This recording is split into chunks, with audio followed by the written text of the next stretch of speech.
everybody, so we're back talking some more Titans Season 4 on the channel with Episode 9 of all the episodes in Part 2. This one in particular is one of the ones I was most excited to talk about with you guys on the channel because there are some pretty big exciting moments for DC fans that we're going to discuss later, and also the fact that this is a Gar-centered episode. We don't get a whole lot of Gar-centered adventures on the series, so that aspect alone is a lot of fun, seeing him get the full spotlight, attempting to add more depth to his character, his backstory, and try their best to explain the Red, which still kind of comes off a bit confusing by episode's end. One of the big burning questions we all had, given the fact he wasn't with the Titans in episodes 7 and 8, is where the hell did Gar go? We finally get that answer right off the bat. He got sent to the top of Mount Kilimanjaro, and we run into the mysterious man who we saw confronted Gar back in Part 1. Not only that, but we get to see this really awesome looking creature when Gar realizes where he is. Unfortunately, that is the one instance we see the monster. It does not show up ever again in the entire episode. Within this section of the episode, we learn a lot of different things. One of them is the identity of this man. A lot of people were wondering, who is this guy? Did he have any significance? Turns out he's actually a superhero in the DC universe. He's Freedom Beast,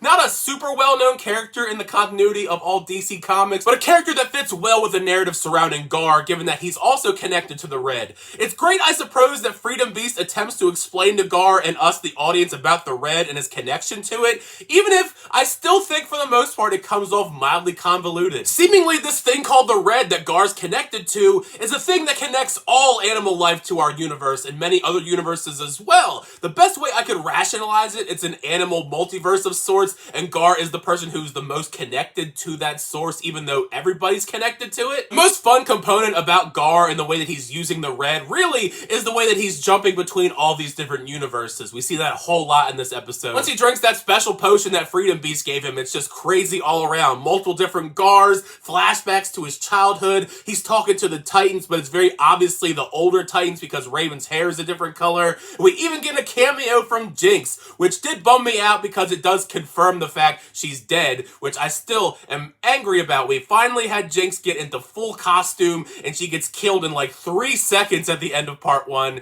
and this is the confirmation that she's not coming back. The writing for Titans has never been one of its strong suits. Even as someone who usually enjoys the show, I can admit that. So it wasn't really all that great. They were trying their best to sound philosophical and deep and talk about the purpose and the grand scheme of life for Gar, and it's just goofy. It just comes across awkward when you mix in this philosophical elements with the fact that you have the reasoning behind why Gar turns green when he turns into all these animals. It's because his favorite color is green. What was cool though, when Freedom Beast was trying to explain everything in the history of the Red, we get a name drop to Vixen. We don't know which one, of course. Vixen is a mantle that's passed down to many different people, but it was just cool to get another name drop. Kind of like how we had a lot of name drops in the past with like Constantine. Once we get the attempted explanation of the Red out of the way, we do get to the bulk of the interesting story as far as what are we doing with Gar and Freedom Beast, because Freedom Beast wants him to aid in taking down these horrible poacher-like men who run these heinous experiments on apes. So take down the lab, and if he does, Gar can travel back through the Red to go help his friends in dire need of his help when they're taking on Brother Blood. I wasn't entirely sure if it was intentional or not, if the details were kind of fishy in this plan, but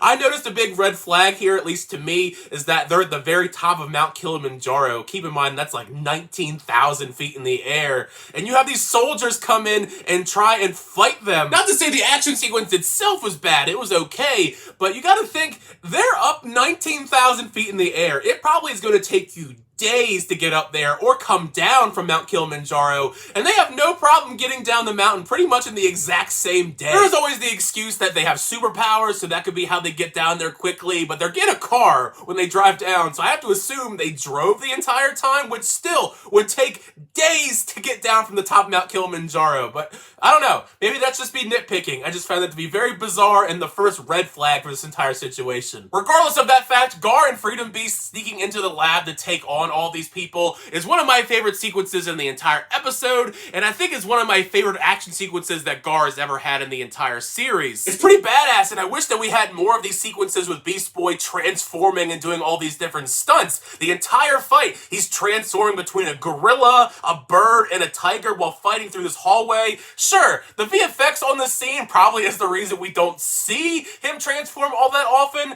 but if you just gave them more budget, we could have seen more sequences like this throughout the entire series. Once this battle is over, I think we have a contender for one of the weirdest scenes in all of Titans history, because Freedom Beast gets the doctor and he merges the doctor with the dying gorilla on the table and makes this really crazy looking hybrid thing. Very disgusting, very disturbing, just weird all around. As if things couldn't be weirder though, we get the reveal that this lab was actually Niles Calder from Doom Patrol's lab. He released the virus, and the additional slap in the face is the reveal that everything that we just saw happen with Freedom Beast, all that stuff was an illusion. Everything in this room that we just witnessed happened years ago, and this was just a test for Gar. He wants Gar to take his place, so this all was a test for him, and Gar pretty much just shoots it down and says, no thanks. So all of this episode, even though there was fun elements, it didn't really materialize to all that much because Gar pieces out regardless. I am glad that Gar chose the Titans over everything though, but we've come to the big moment in the episode that I think a lot of people are going to be talking about, especially for DC fans, is when Gar goes into the red and we have this crazy multiversal DC montage. The VFX on the scene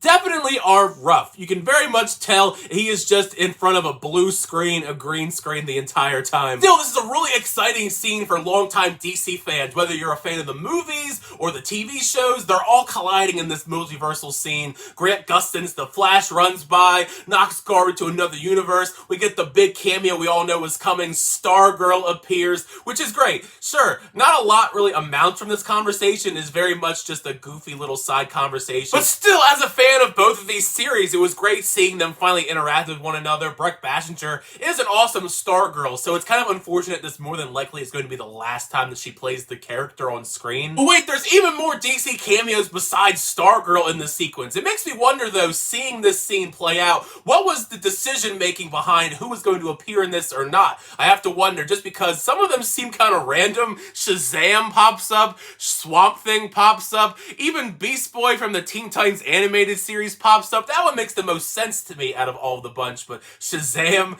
and the Swamp Thing from the canceled Swamp Thing series, which I missed by the way. I love that series and I am still mad that it got canceled so early. Then to cap things off, Gar finally lands somewhere, and turns out he lands right where Cyborg from Doom Patrol is. So we're gonna get some Doom Patrol action, a team up if you will, in the next episode presumably, which is very intriguing. We haven't seen a lot of interactions between the teams, between their respective shows. I think the one time they teamed up was what, back in season 1? I think it was that long ago. It was back before Timothy Dalton was Niles Calder, so that's how long it was. But yeah, overall, I had a fun time with this Gar adventure. We got a little bit more development for Gar. Some of the aspects of the episode were kind of not my favorite thing per se, but overall, I had an enjoyable time with it, especially the big DC montage at the end. But make sure you share your thoughts down below. What did you think of this episode of Titans Season 4? Did you like the episode? Did you not like the episode? Either way, share your thoughts down below in the comment section, because part of the funness is having that conversation with you guys in the comment section down below. Thank you guys, as always, sharing reviews. I always do appreciate it. Make sure you like on the video and also subscribe to the channel to update reviews, reactions, unboxings, and more. But next time, see you guys later.